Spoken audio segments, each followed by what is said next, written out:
Toujours voulu quitter l'île, mais à chaque fois il était arrêté par cette tortue rouge, qui l'attaquait toujours et détruisait son radeau. Alors qu'il pense être sur le point d'être attaqué par elle, la tortue s'arrête et le regarde avec effroi, puis décide de partir. L'homme se demande pourquoi elle ne l'a pas laissé quitter l'île tant de fois. Mais à l'intérieur, il bouillonne de colère et de haine envers la tortue.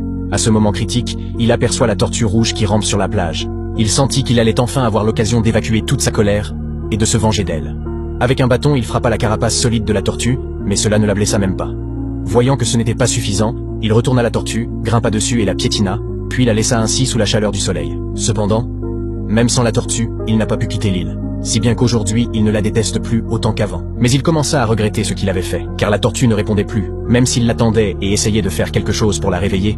Cela ne semblait pas fonctionner.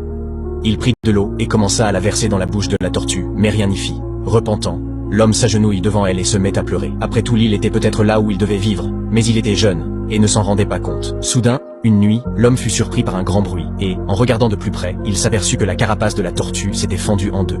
L'homme se sentit enfin comme cette tortue solitaire, avec pour seul compagnon, l'immensité de la mer pour le reste de sa vie. Mais lorsqu'il regarda à nouveau la tortue, il fut surpris. L'homme a toujours voulu quitter l'île, mais à chaque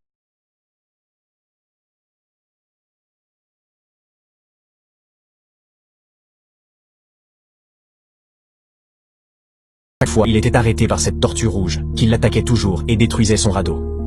Alors qu'il pense être sur le point d'être attaqué par elle, la tortue